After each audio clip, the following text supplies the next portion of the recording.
ये तो तय है माननीय नीतीश कुमार को पीएम मटेरियल घोषित करने के बाद भी भाजपा के लोग इसको स्वीकार नहीं करेंगे।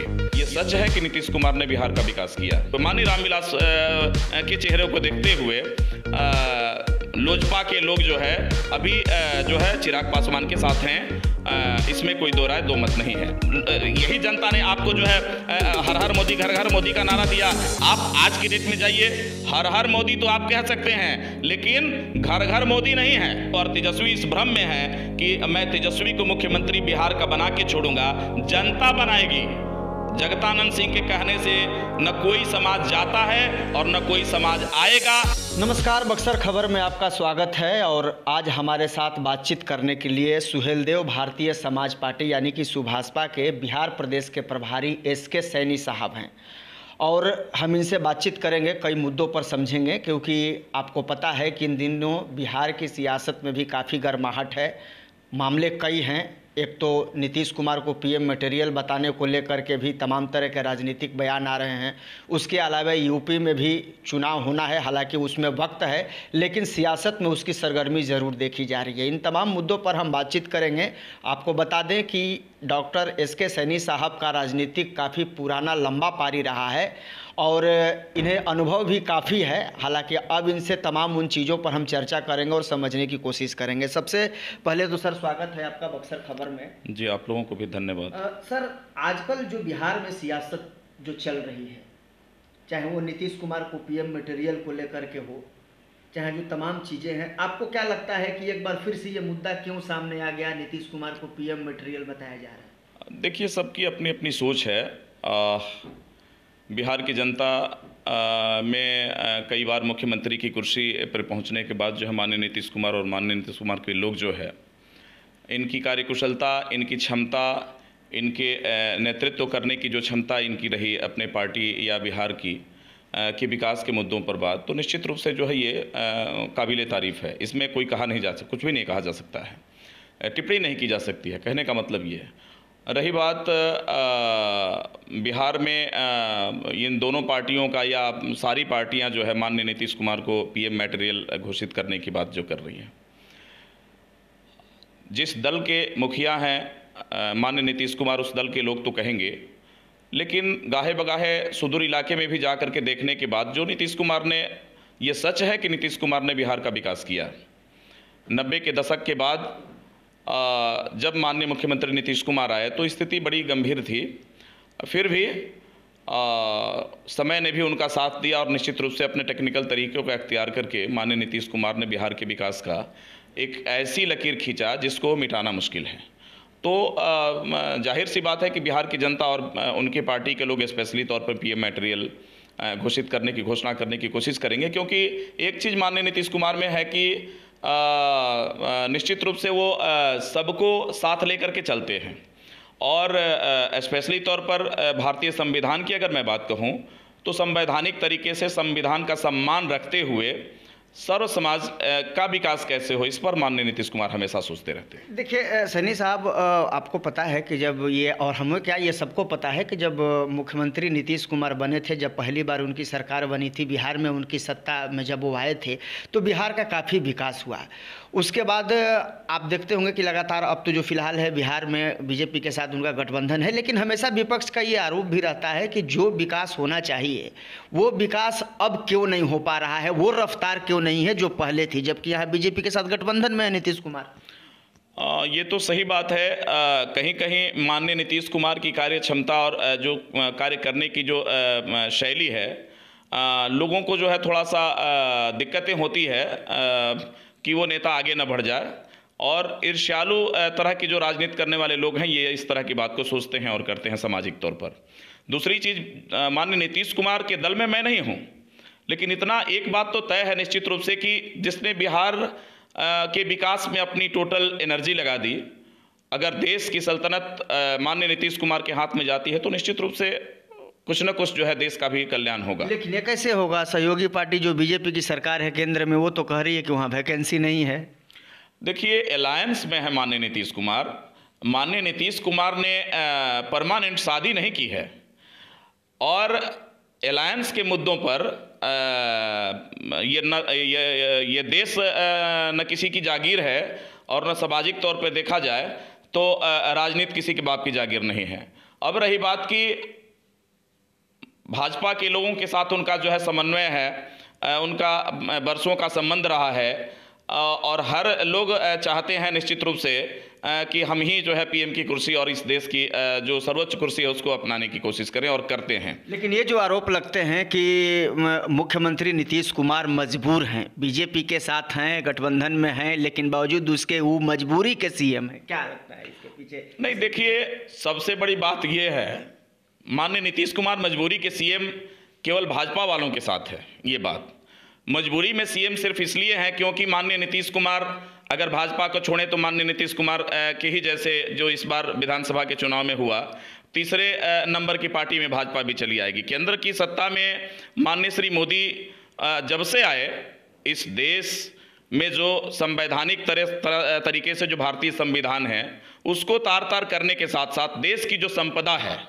जो जिस पर सबका अधिकार है, सामाजिक तौर पर देखा जाए संवैधानिक तरीके से सबका अधिकार है, लेकिन माननीय श्री क्या कहते हैं नरेंद्र मोदी जी, वो सिर्फ अपने मन की बात करते हैं, दूसरे की मन की बात नहीं सुनते हैं। और उनके लोग स्पेशली तौर पर निश्चित रूप से भाजपा और क्या कहते हैं माननीय नीतीश कुमार की पार्टी जेडीयू का अलायंस है, तो कभी नहीं चाहेंगे। मजबूरी में सिर्फ इसलिए सीएम बनाने की कोशिश की गई और बनाया गया क्योंकि आगे माननीय नीतीश कुमार को अगर कहीं अपने मुट्ठी से निकाल दिया जाएगा तो निश्चित रूप से केंद्र की किसकी मजबूरी? आप कह रहे हैं बीजेपी की मजबूरी?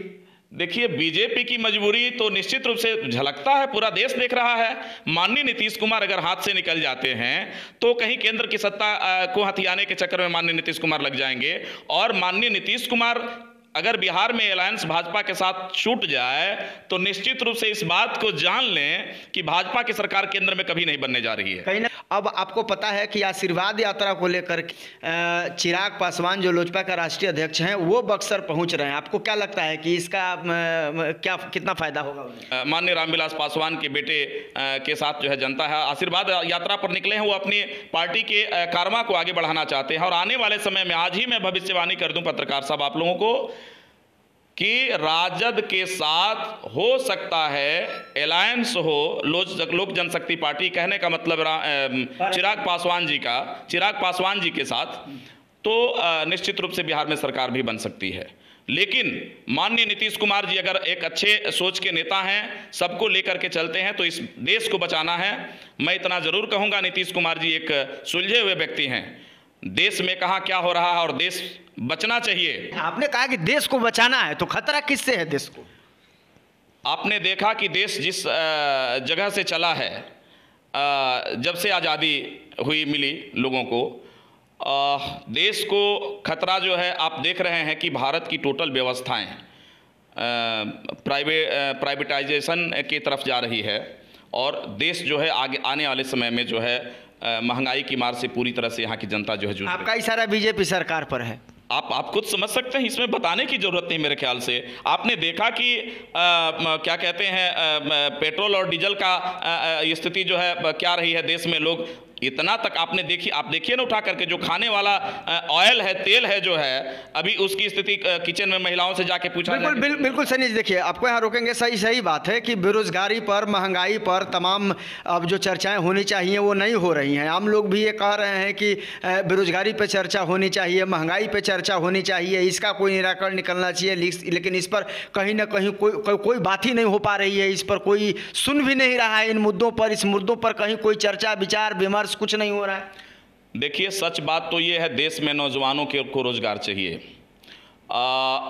भूखों को रोटी चाहिए, और देश की जो व्यवस्था अभी जो चरमराई हुई है, आपने इससे पहले मेरे मुंह से सुना कि जीडीपी की स्थिति क्या है, देश कहाँ था और आज के डेट में देश दिवालियापन है।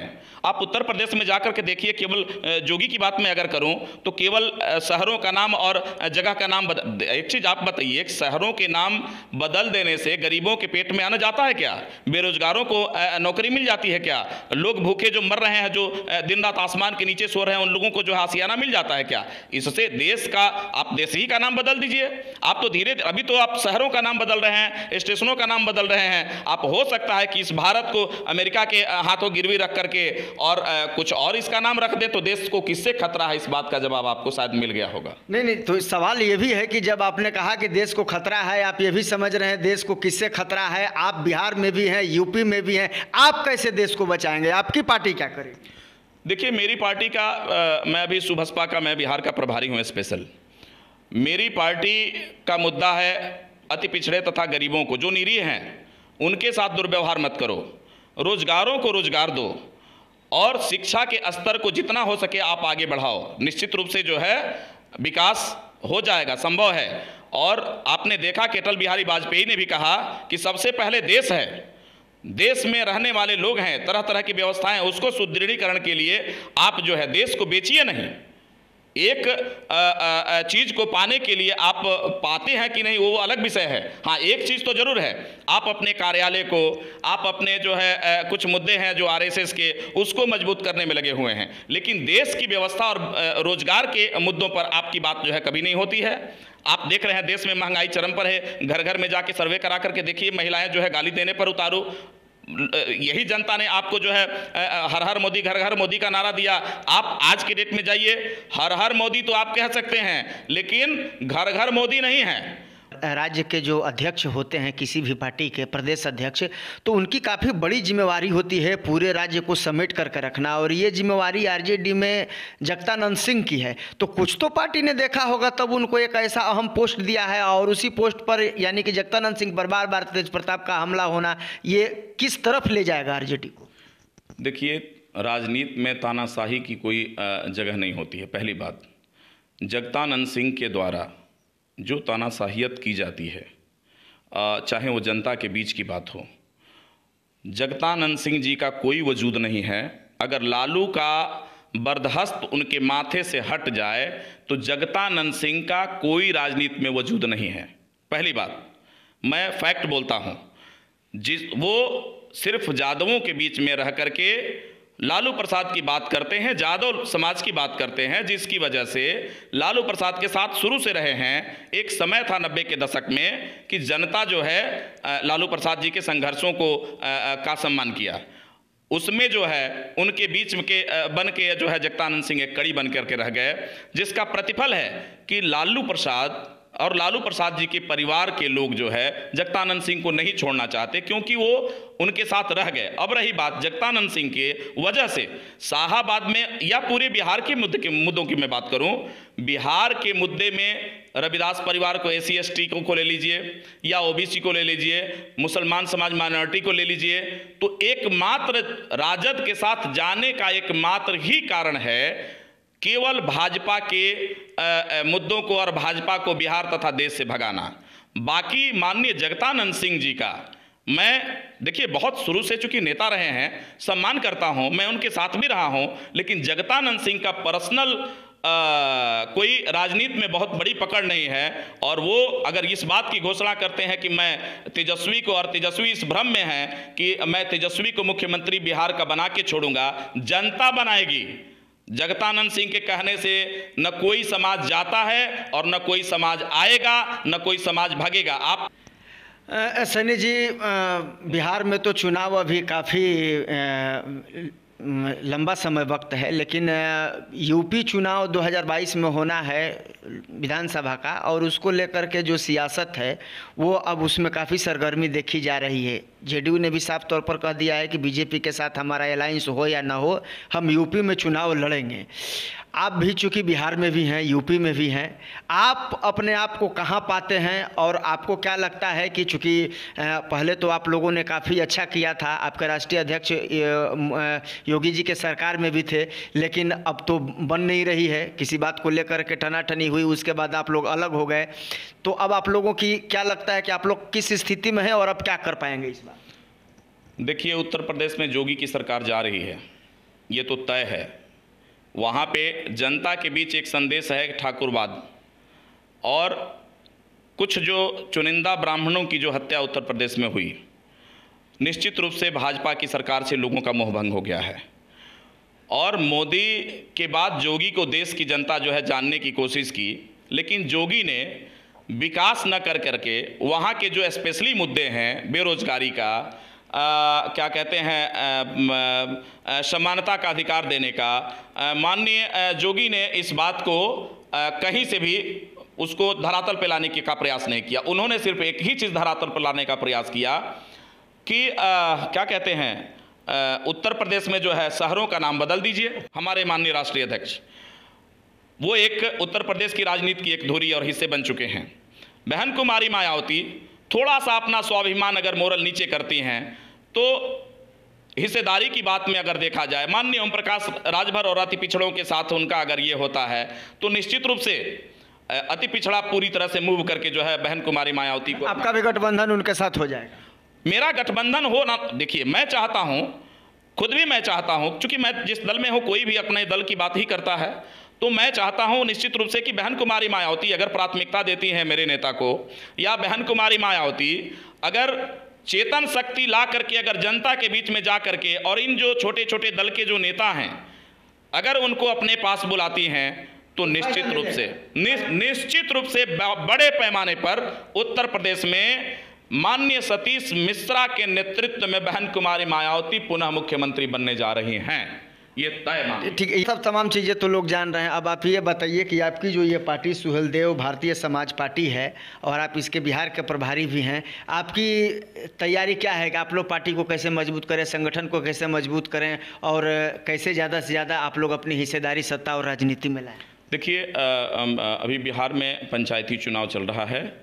मेरी पार्टी के अधिक से अधिक कार्यकर्ता अपने चुनाव क्षेत्र में उतर करके जो है अपनी किस्मत का वो आजमा रहे हैं और पार्टी पूरी तरह से सहयोग कर रही है। अब रही बात उत्तर प्रदेश के मुद्दों पर, उत्तर प्रदेश में देखिए इस देश में बड़ी से बड़ी पार्टियों को अलायंस की ज़रूरत पड़ी है, चाहे वो केंद्र में बैठी हुई श्री मोदी की सरकार हो या बिहार में बैठी हुई, उत्तर प्रदेश में बैठी हुई श्री योगी और नीतीश की सरकार हो, या किसी भी राज्य की मैं बात करूं, बिना अलायंस का कहीं सरकार किसी की पर्सनल अपने दल का नहीं बन सकती। बिल्कुल। तो देखिए, ये थे doctor S K. Saini, Suhail Bharatiya Samaj party यानी सुभाषपा के बिहार के प्रदेश प्रभारी भी हैं। बेबाक बोलने के लिए जाने जाते हैं, काफ़ी लंबा इनका कैरियर रहा है राजनीति में भी। और इनसे हमने इसलिए बात की क्योंकि जो अभी जो हालात हैं, चाहे वो बिहार यूपी चुनाव 2022 को लेकर के हो, चाहे बिहार की सियासत में जो कुछ भी अभी चल रहा है, उन तमाम चीज़ों पर इनसे हमने चर्चा की। काफ़ी बेबाक बोलते हैं। सबसे बड़ी बात यह है कि लगातार जिस तरीके से राजनीतिक हलचल बढ़ती जा रही है, राजनीतिक सरगर्मी बढ़ती जा रही है, उसको लेकर के अभी बिहार की सियासत में ज़रूर उबाल देखा जा रहा है, क्योंकि कई अभी मुद्दे ऐसे हैं जो अभी परवान चल रहे हैं राजनीति में। खैर, इसी तरह से आपको फिर किसी बेबाक बोलने वाले व्यक्ति से आपका सामना कराएंगे, उनसे बातचीत करेंगे और उनसे भी समझने की कोशिश करेंगे कि आखिर स्थिति क्या है। नमस्कार।